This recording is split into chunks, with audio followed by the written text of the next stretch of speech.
எல்லாரும் எப்படி இருக்கீங்க? இன்னைக்கு நம்ம ரெசிஷன் பார்த்தீங்கன்னா முருங்கைக்கீரை பொரியல் ரொம்ப ரொம்ப சிம்பிள். நான் வேறு மாதிரி செய்வேன். 5 நிமிஷத்தில் செஞ்சு முடிச்சேன். எண்ணெய் ஊற்றாமல் ஒரு கடாயில் காஞ்சி மிளகாய் சேர்த்துக்கோங்க. காஞ்சி மிளகாய் சேர்த்து நல்லா வறுத்துக்கோங்க. மிளகாய் நல்லா வறுத்துட்ட பிறகு எடுத்து ட்ரான்ஸ்ஃபர் பண்ணிக்கோங்க. என்னடா எல்லாமே வந்து கீரை அந்த மாதிரியே போடுறான்னு யோசிக்காதீங்க. நான் படித்தது ஹோட்டல் மேனேஜ்மெண்ட்.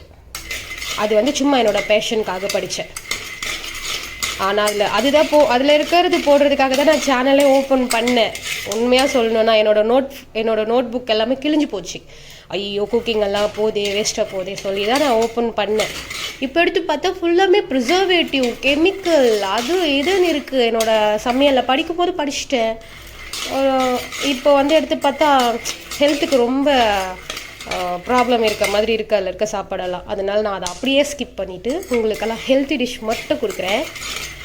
பார்த்து சமைச்சிக்கோங்க, நல்லா உடம்பை பார்த்துக்கோங்க, ஹெல்த்தியாகிடுங்க. அவ்வளோ இதாக வேர்க்கடலை வருந்து போச்சு. ட்ரான்ஸ்ஃபர் பண்ணிக்கலாம். சேம் கடாயில் ஒரு கைப்பிடி பூண்டு தோலோடு கூட சேர்த்துக்கோங்க. நான் உரித்து வச்சுருக்கேன், அதனால் நான் உரித்த பூண்டு சேர்த்துக்கிறேன். நல்லா வறுத்துக்கோங்க. அவ்வளோதான்.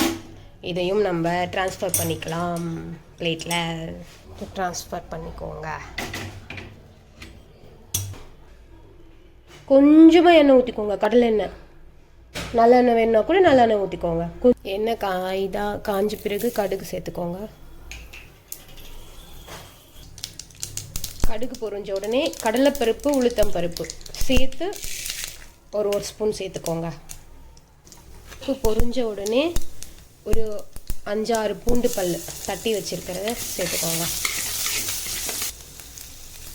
அப்புறம் வாஷ் பண்ணி வச்சிருக்க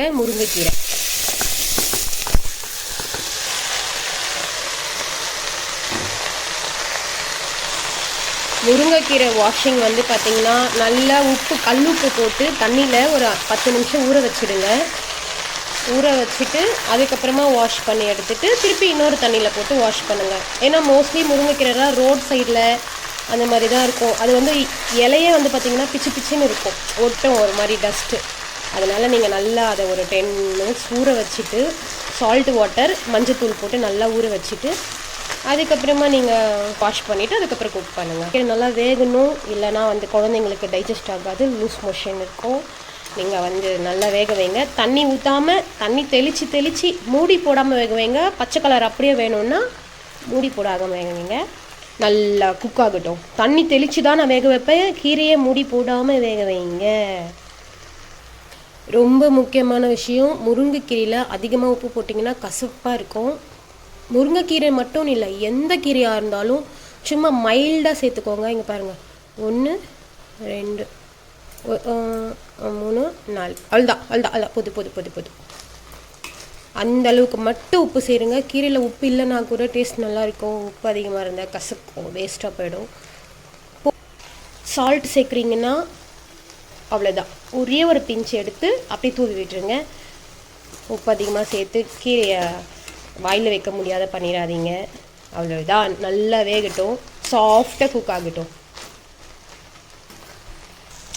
நான் ஏன் மண்ணுச்சட்டியில் செய்ய சொல்கிறேன்னா, இந்த சூடுலேயே நீங்கள் தண்ணி தெளிக்காமலே காய்கறி கீரை எல்லாமே வெந்துடும். அந்த சட்டியோட சூடே போதும். இங்கே பாருங்கள் எவ்வளோ கனம் இருக்குது இதில், எவ்வளோ. அதனால் வந்து அந்த சூடுலேயே வந்து உங்களுக்கு எல்லாமே குக் ஆகிடும். அதனால் நீங்கள் மண் சட்டி வந்து ப்ரிஃபர் பண்ணுறது நல்லது. இந்த மாதிரி தோலெல்லாம் எடுத்துடுங்க. கோஸாக அரைச்சிருக்கேன், அதை போட்டுக்கோங்க. வேர்க்கடலை வந்து கொலஸ்ட்ரால் இருக்கவங்க சாப்பிடக்கூடாது தான், பட் ஆனால் ஓகே, எப்போவாவது ரேராக சாப்பிட்றதெல்லாம் ப்ராப்ளம் இல்லை. நீங்கள் அடிக்கடி வேர்க்கடலை எடுத்தால் தான் ப்ராப்ளம். மந்த்லி 1 or 2 நீங்கள் சாப்பிட்டிங்கன்னா ஒரு ப்ராப்ளமும் இல்லை. ஏன்னா கொலஸ்ட்ரால் இருக்கவங்க அண்டர் ரூட்ஸ்க்கு என்ன காய்கறி விளையுதோ அதெல்லாம் நம்ம சாப்பிடக்கூடாது. கிழங்கு வகை எதுவுமே சாப்பிடக்கூடாது. வேர்க்கடலை சுத்தமாக சாப்பிடக்கூடாது. கோகோனட் ஆயில் சேர்த்துக்கக்கூடாது. தேங்காய் சேர்த்துக்கக்கூடாது. இதெல்லாம் இருக்குது கொலஸ்ட்ரால் இருக்கவங்க. பட் இட்ஸ் ஓகே, எப்பயாச்சுன்னா சேர்த்துக்கோங்க. அடிக்கடினா வேண்டாம்.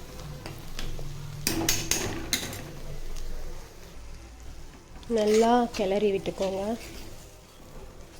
சூப்பராக இருக்கும். இது மாதிரி நீங்கள் நிஜமாக ட்ரை பண்ணி பாருங்கள், உண்மையாகவே சூப்பராக இருக்கும். அடி பிடிக்காமல் பார்த்துக்கோங்க. அவ்வளவுதான். வேர்க்கடலை போட்டு கிளறிட்டு நல்லா அதில் கோட் ஆன பிறகு ஸ்டவ் ஆஃப் பண்ணிடுங்க. அவ்வளவுதான், நம்மளோட சூப்பரான முருங்கைக்கீரை பொரியல் ரெடி.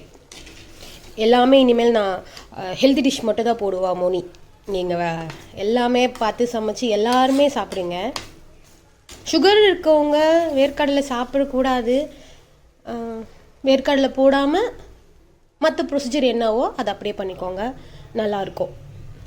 அவங்க தேங்காய் கூட சாப்பிடக்கூடாது, தேங்காய் கூட இதில் போடக்கூடாது. அதனால் இதுவே ஓகே, ஃபைன். இதில் வீடியோவில் பார்க்குறதுக்கு கலர் வந்து கொஞ்சம் மூடி போட்டு குக் ஆன மாதிரி இருக்குது. ஆனால் லைவாக பார்க்கும்போது வீடியோ சூப்பராக இருக்குது. பச்சை கலரில் கீரை அப்படியே இருக்குது. நான் உங்களுக்கு ஃபோட்டோவில் தம்ப்நெயில்ல போடுறேன். Okay, by. நெக்ஸ்ட் வீடியோவில் பார்க்கலாம்.